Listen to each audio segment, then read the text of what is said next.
ఇప్పుడు జాగ్రత్తగా గమనించండి. దేవుని మాటకు లోబడేటువంటి వారు, దేవుని మాటకు లోబడనటువంటి వారు ఎవరి ఆధీనంలో ఉన్నారు? ఫరో ఆధీనంలో ఉన్నారు. ప్రతి అధికారము ఎవరి వలన కలిగింది? అర్థమవుతుంది అనుకుంటా, అర్థమవుతుందా? రైట్. ప్రతి అధికారము దేవుని వలన కలిగింది. దేవుని వలన కలిగినటువంటి అధికారం కింద దేవుని నమ్మిన బిడ్డలు, దేవుని నమ్మని బిడ్డలు ఇద్దరు ఉంటారు. అయితే చూడండి, దేవుడు కొన్నిసార్లు అధికారుల మనసు కఠినపరుస్తాడు. మోషేను అహరోనును పిలిపించి, మీరు ఐగుప్తు రాజు యొద్దకు, ఫరో యొద్దకు వెళ్ళి మా జనులను విడిపించమని చెప్పండి. కానీ ఆయన మిమ్ములను, ఇశ్రాయేలులను పోనీయడు. ఎందుకనగా నేను అనగా దేవుడు ఫరో యొక్క హృదయమును కఠినపరుస్తాను. ఎందుకని? అసలు రమ్మండం ఎందుకు? మీరు పోయి పిలవండి అని చెప్పడం ఎందుకు? ఎవరిని? మోషేను అహరోన్ని మీరు వెళ్ళి ఇశ్రాయేలు ప్రజల్ని రమ్మని చెప్పడం ఎందుకు? మళ్ళీ అక్కడికి పోయిన తర్వాత నువ్వు బోని మాకు అని రాజుతో చెప్పడం ఎందుకు? ఏంది బాధ? ఇక్కడ చూడండి, దేవాది దేవుడు ఇశ్రాయేలు ప్రజలను విడిపించడానికి, తన బిడ్డను విడిపించడానికి, తనను ఆశ్రయించినటువంటి బిడ్డలను విడిపించడానికి ఉత్తికి విడిపించడం కాదు. ఎలా విడిపిస్తాడట? చదవండి ఆ మాటను. ఫరో హృదయమును కఠినపరచి, చూడండి ఎందుకు దేవుడు కఠినపరుస్తున్నాడు ఫరో హృదయం అంటే, ఐగుప్తు దేశంలో సూచక క్రియలను, నా మహత్కార్యములను, నేనెంత గొప్ప దేవుణ్ణో నా బిడ్డలను బట్టి ఐగుప్తులో ఉన్న జనాంగం అంతయు, ఫరో యొక్క సేనలందరూ కూడా తెలుసుకోవాలి. అర్థమవుతుందా? బిడ్డను ఒక్కదాన్ని వచ్చి తీసుకెళ్తే వాము వచ్చిందమ్మా తీసుకొని పోయిందిగా, ఇక్కడ పనంతా ఎవడు చేయాలి? పండక్కి ఇట్లా ఆడబిడ్డని తీసుకొని పోతే, కోడల్ని తీసుకొని పోతే ఇంట్లో పని అంతా ఎవరు చేయాలి? కదా అందా. ఇప్పుడు ఏం చేయాలి? అమ్మా తీసుకుపోతా, కానీ మీ అత్తగారు పంపిస్తే తీసుకుపోతా. నీ అత్తగారి దగ్గర మంచి సంపాదించుకో. ఏం సంపాదించుకోవాలంటే అక్కడ పని చేయాలి. అత్తమ్మ ఏం చేయమంటారు చెప్పు? పండక్కి అన్ని పనులు చేస్తా, మా అమ్మ వచ్చిందిగా మా అమ్మతో వెళ్ళిపోతా. అప్పుడంటే ఇక్కడ కఠినంగానే ఉంటుంది, కానీ అటు అత్తగారి వైపు మెప్పు కలుగుతుంది, ఇటు తల్లిగారి వైపు కూడా మెప్పు కలుగుతుంది. దేవునికి మహిమ కలుగును గాక. చూడండి, అమ్మ మనసు ఎంత మంచిదో తెలుసుకోవడానికి కొన్ని కష్టాలు ఎదురవుతాయి. తండ్రి మనసు, మన తండ్రి అయినటువంటి దేవాది దేవుని మనసు ఎంత గొప్పదో, ఆయన ఎంత గొప్ప దేవుడో తెలుసుకోవడానికి కొన్ని కష్టాలు ఎదురవుతాయి. ఆ కష్టాల్లో ఆయన నమ్మిన బిడ్డలకు మాత్రము కష్టాలు తగలనివ్వడు. దేవునికి మహిమ కలుగును గాక.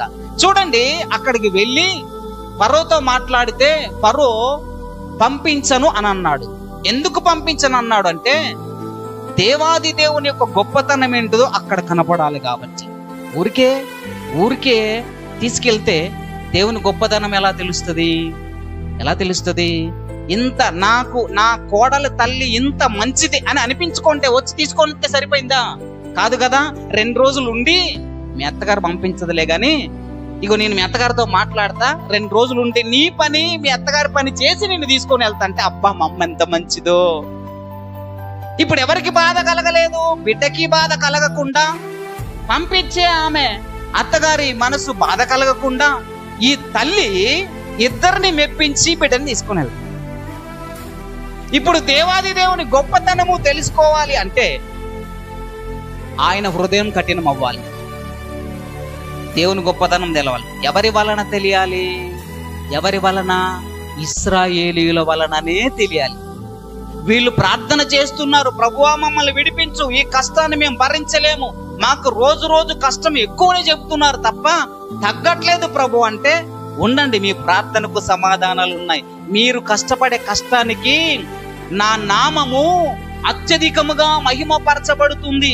మీరెన్ని కష్టాలు పడితే అంత అద్భుత కార్యాలు అక్కడ జరుగుతాయి.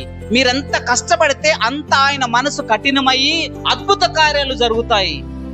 ఆశ్చర్యకార్యాలు జరుగుతాయి. మీకు కష్టం వస్తుంది అంటే, మీరు లోబడే అధికారంలో కష్టాలు ఎదురవుతున్నాయంటే దేవుని మహిమార్థమై అక్కడ కార్యాలు జరగడానికి కొరకు దేవుడు వారిని కఠినపరుస్తున్నాడన్న విషయము దీనిని బట్టి మనం తెలుసుకోవచ్చు. దేవునికి మహిమ కలుగును కదా.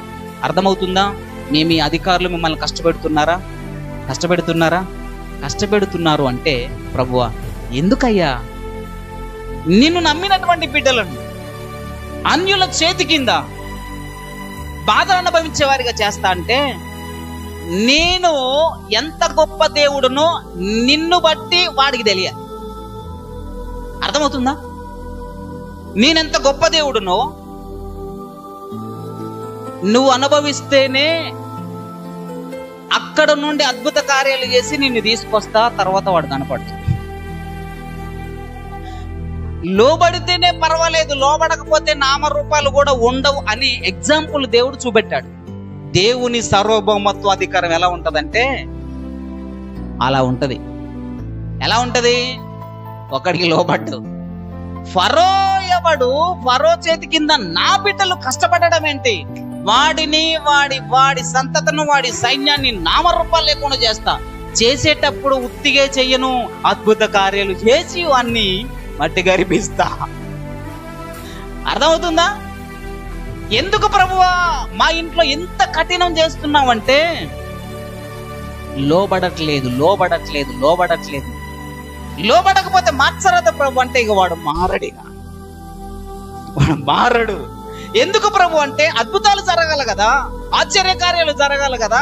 నిన్ను విడిపించడానికి ఉత్తికినే విడిపించను నేను. వాడి కళ్ళ ముందు అద్భుతాలు జరిగించి ఆశ్చర్యకార్యాలు జరిగించి మిమ్మల్ని సురక్షితంగా క్షేమంగా ఏమి అంటకుండా, మీరు సంపాదించుకొనకపోయినా సంపాదించుకున్నటువంటి వాటిని అన్నింటినీ మీ చేతిలో పెట్టి విడిపించి వారిని నామరూపాలు లేకుండా చేస్తా. ఒప్పుకుంటారా? దేవునికి స్తోత్రం. మీ ఇంటిలో లోబడినటువంటి ఫరోలు ఉన్నారు కదా, ఉన్నారా లేరా? వాళ్ళని బట్టి మీకు విసుకొస్తుంది కదా, వాళ్ళని బట్టి మీకు బాధ అనిపిస్తుంది కదా.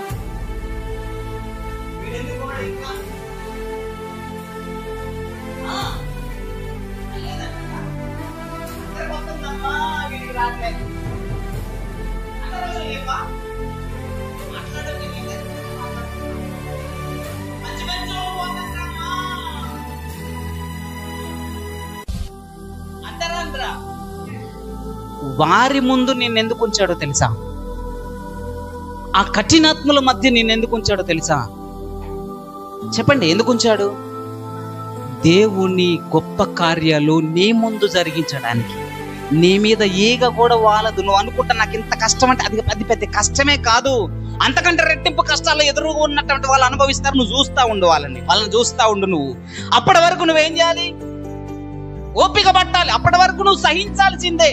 దేవుని సార్వభౌమత్వ అధికారం ఎలా ఉంటదంటే అర్థం కాకుండా ఉంటది. నిజంగా దేవుడు ఉన్నాడంటావా అనే అనుమానాలు కూడా వస్తాయి. నిజంగా మా ప్రార్థన వింటాడంటావా అనే అనుమానం కూడా వస్తుంది. వింటాడు ఖచ్చితంగా. ఆయన నీ మాటలు వినకుండా ఆయన చెవులు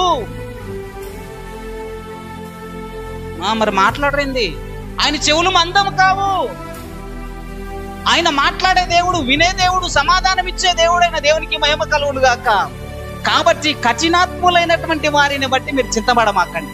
మీ ఇంటిలో ఉంటారు, మీ పక్కలో ఉంటారు, మీ వెనకాల ఉంటారు, మీ ముందు ఉంటారు, మీ అధికారుల్లో ఉంటారు, బజారుకి వెళితే అక్కడ ఉంటారు.